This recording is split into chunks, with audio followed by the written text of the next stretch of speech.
niro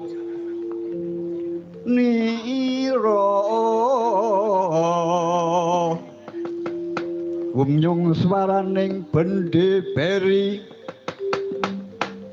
gur bargonang kulawan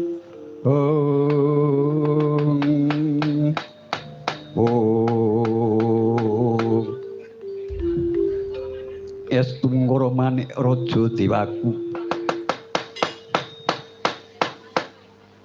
Yayi Sang Hyang Ismaya lan Yayi Sang Hyang Manikmaya ana paring pangendika mopo Kakang Kakang Sang Hyang Antoga wis suwe sawetara awake dhewe nampa dawuh saka ngarsani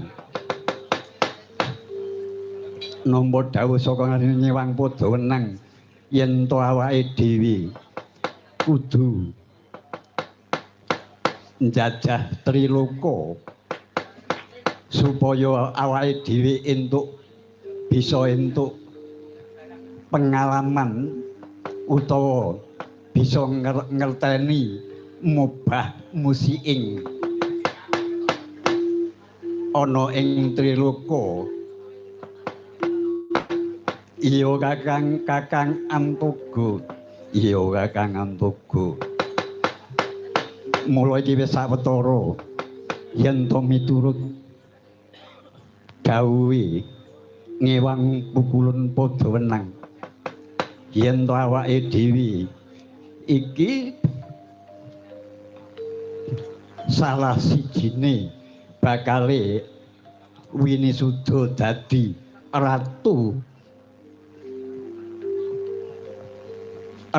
mustikaning ratu ya sing bakal nglungguhi ingkang ngerahake Triloka Adi Ismaya. Lah nek mung awake dhewe bebasan mung tetilik utawa awake dhewe iki mung tetinju Triloka ora ana gunane. Wong sing jenenge dadi mustikaning ratu kuwi kudu digdaya. Lan juratmu piye Kakang Antoga? Prayoga awake dhewe adu to sing kulit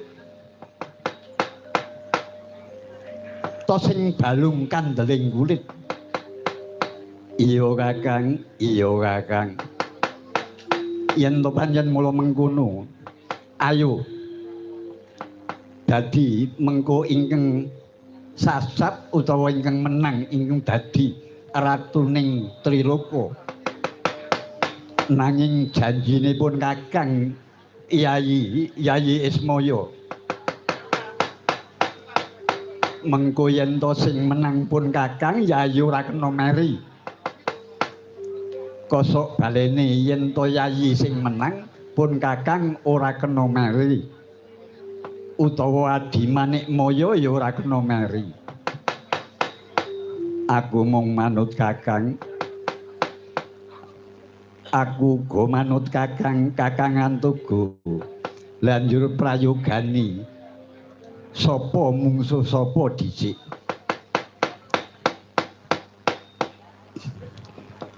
Ya penaki kowe karo Manikmaya apa Manikmaya karo aku apa Manikmaya karo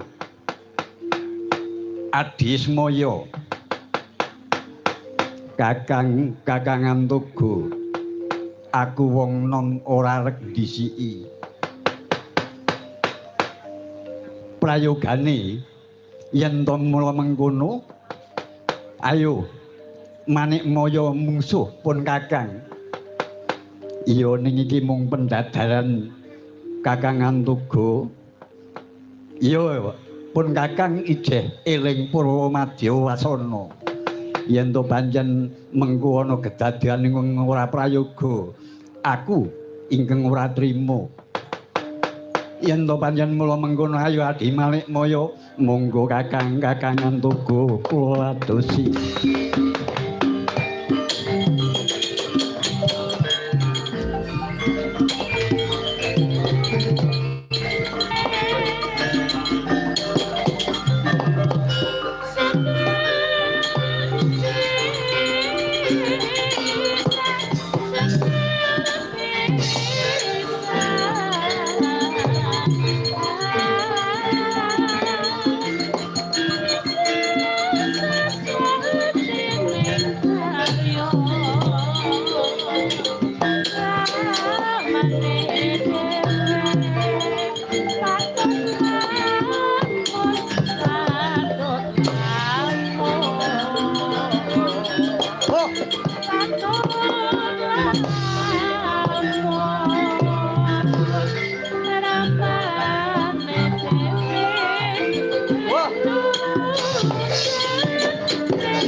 Ayo adik Manikmaya. Adi Manikmaya. Berarti Adi Manikmaya kalah marang pun Kakang. Manuta tak tugal guru Kakangan tunggu.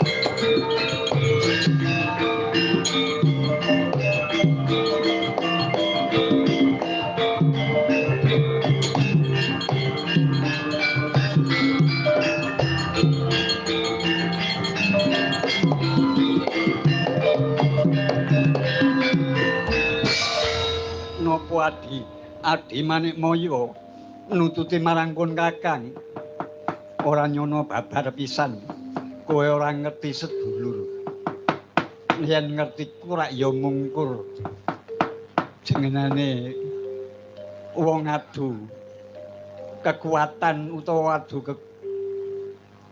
musuh kaya mentungi maling wae. Apa sekirane Adi Manikmaya ora trima utawa Adi Semaya ora trima yen to mau adimu Manikmaya mungkur manut jalaran aku ki wong nom mengko ndak mbarani grusah grusu wong sing ora duwe subasita. Banjur sing kok karepke kepiye? Iki malah apa dadi dadakan. Yen ngono kowe kudu musuh karo pun Kakang. Apa aku ndeleng marang wandamu blereng. Kakang Antogo. Iki Ismaya sing barangen darat mustakane Kakang Antogo bapu yo. Ayo.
Aduh Adi Manikmaya Adi Semaya pun Kakang kalah pun Kakang wis ngakoni luput ora kok pindhone meneh Kakang Antogo yen ngasih kok pindhoni aku tegel karo kowe Kakang. Iya Yai pun Kakang wis ngrumangsani kalah kridane utawa kekuatane karo Adi Ismaya. Yen ngono tak udari banjur karepmu piye? Saiki ngene. Awake dhewe ora mungkur mogok semene anggone pendadaran. Karepmu kepiye? Ambuk. Karepmu kepiye? Ayo aku manut. Gosek. Dalange aku iki ora kelimbukan.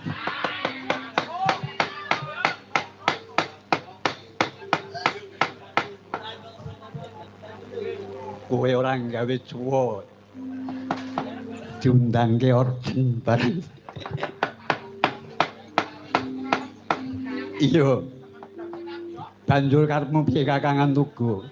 Saiki aku kelingan yen biyen aku tahu didongengi Eyang Sang Hyang Nurcahya, ya Sang Hyang Nurrasa. Yen to biyen Eyang Nurcahya iku utawa Eyang Nurrasa iku Nurcahya karo Nurrasa ki wayange siji. Tak genahke iki. Nek manut pakemku. Dene ana wong Nurrasa dhewe, Nurcahya dhewe iki monggo. Nek ora percaya takon karo sing di omah. Aja dlamingan. Mula mengkono. Banjur karepmu piye Kakangan Tugu? Kanjeng Eyang Nurrasa ya Kanjeng Eyang Nurcahya mbiyen kuwi tapa ana ing alam Akadiah suwene 1000 taun. Iya ora kowe tau didongengi ora? Nek aku sing ndongengi kuwi sing di omah. Meneng-meneng kuwi sing di omah kuwi nggembol watu. Cara ngemut madu. Ora baen-baen kuwi ora kena gawe undi-undi.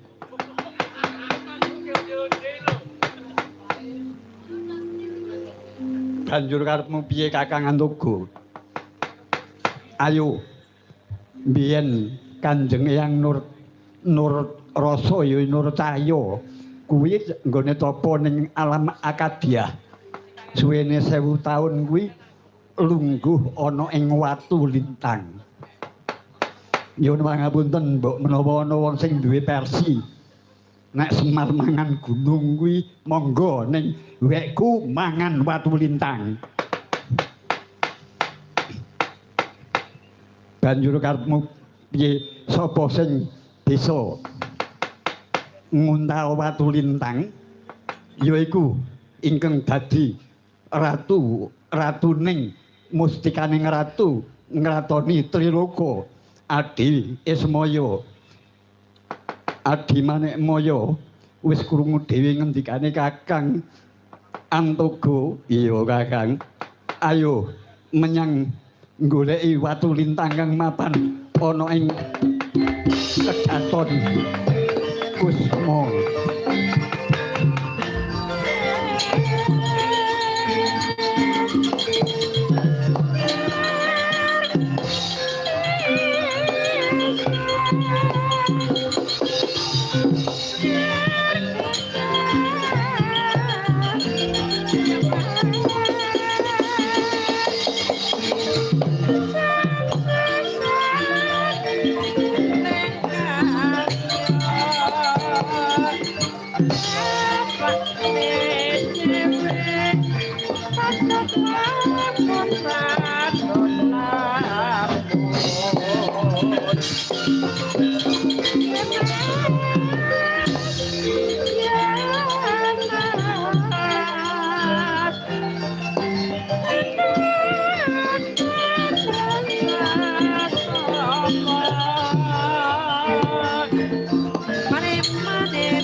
menika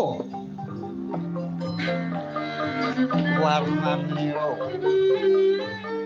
watu lintang kan mapan ingin dipun damel topo oning madyaning alam akadyah marang Sang Hyang Nurasa ya Sang Hyang Nur Cahya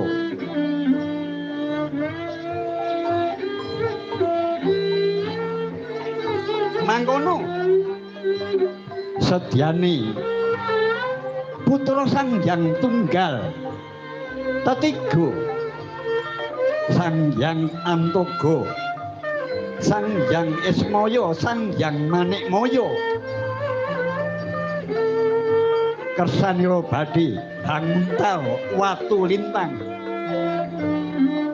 padha sakala Adi Manikmaya apa Kakang Antoga lan kowe Adi Manikmaya lan Adi Ismaya nah kalau palenggane nyewang Nurasa rikala topo oning alam akadyah suwene 1000 taun mula ayo prayoga kowe apa aku dhisik ya prayoga Kakang Antoga dhisik sing tuwa masa sing tuwa sing nom sing tuwa wis urung mangan kok sing nom wis arep mangan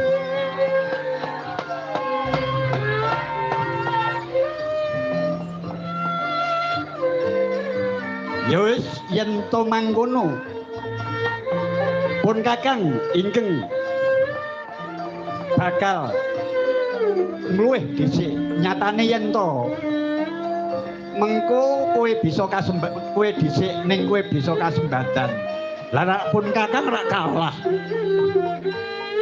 iya Kakang nek pancen kowe Kakang Antoga bisa adimu loro-loro wis nrimo lahir batin iki tenan sing tuwa mangan dhisik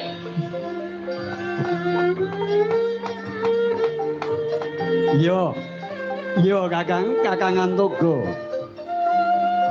Tandyata mangkono noyah nayuh Baskara titi mangsa pancen kersane pujangga kudu ngono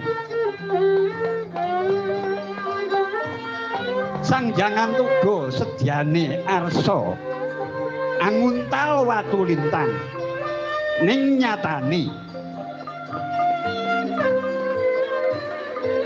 ora bisa mlebu sithik-sithik dipeksa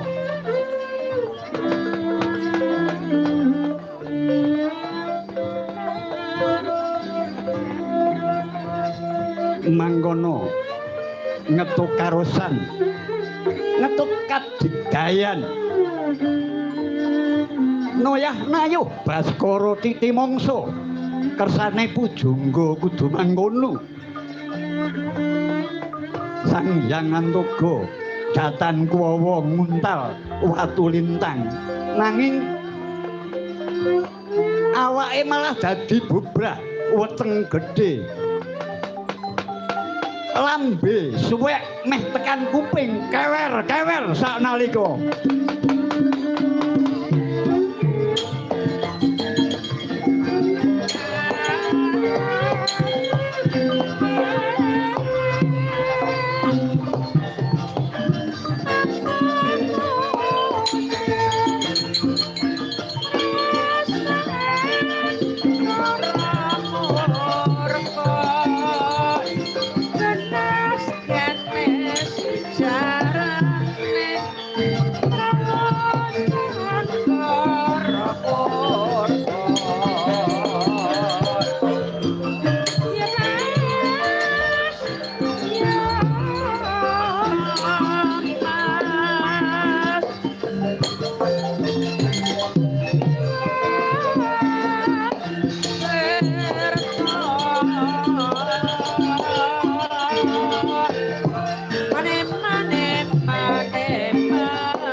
Adi Manekmaya.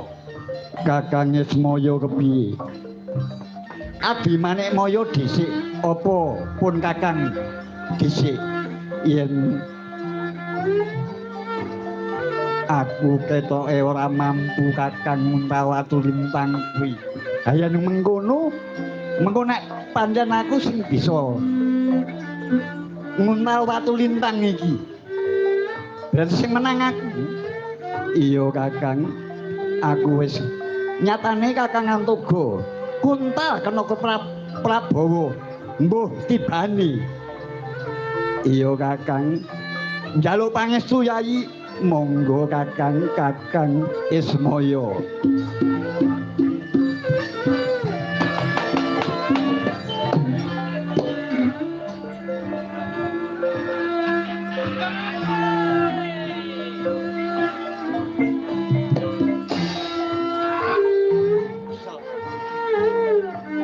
Kocapo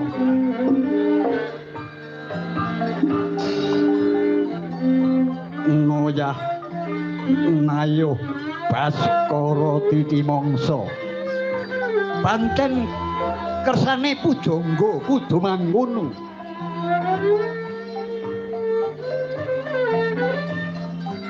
Sang Hyang Antoga Catan Kuwawa Muntawatu Lintang menika Sang Hyang Ismaya mung bedani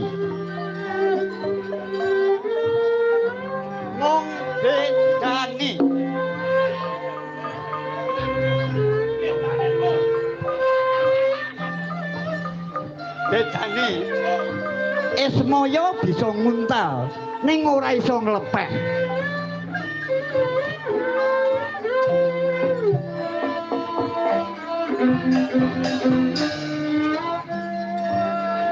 Megeng napas nggone megeng asik merem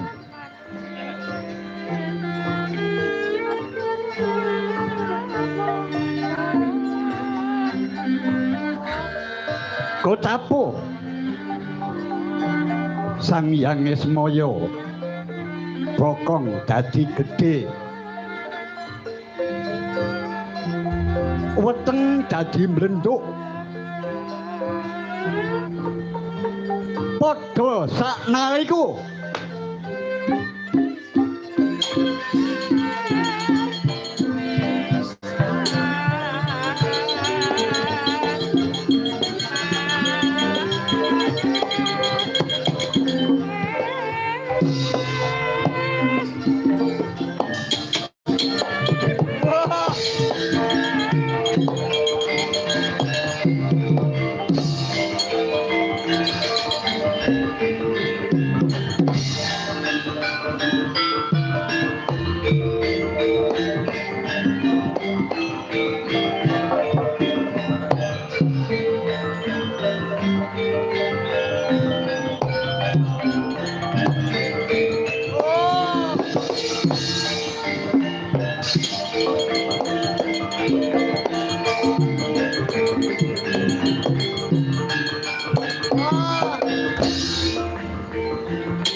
dandang bangu salirane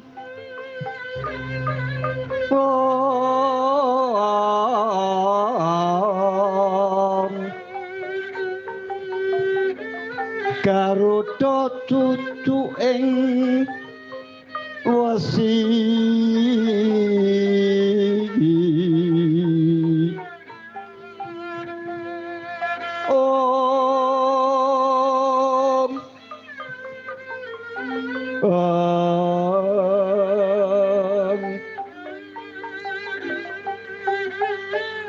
ora nyucuk sarap sawane bocah Sukertawa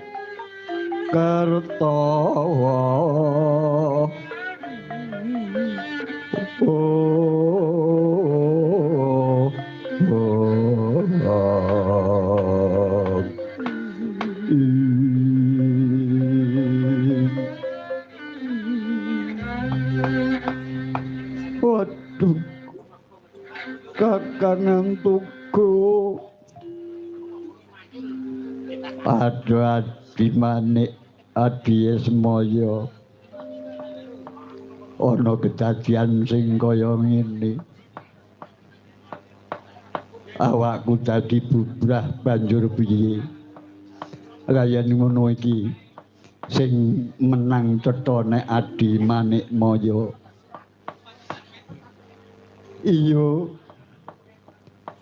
Kakangan Tugu prayogane kepiye Kakang ayo nyuwun supaya dipulihake marang Kanjeng Eyang Pada ayo Kakangan Tugu sadereke Kakangan Tugu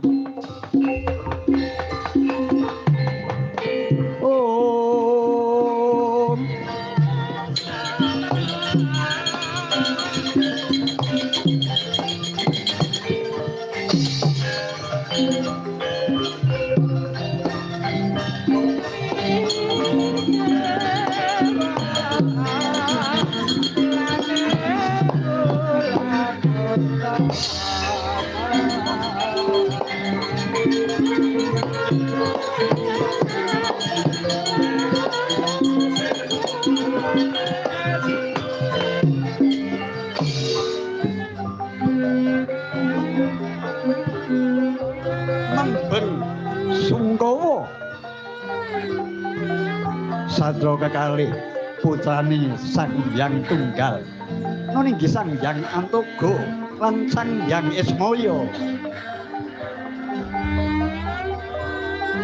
sedyanira badhe sowan wonten ngasanipun Nyewang Pada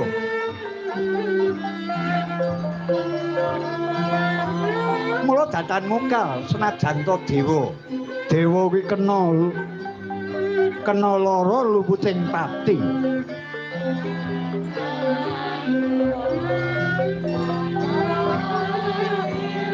Kakang Tugu Adi Esmaya ya wis awake dhewe ngalah kodrate sing murba jagat yen awake dhewe kudu nandhang kaya mangkene iya Kakang ayo supaya sowan ana ing ngarsane Kanjeng Hyang ayo Yai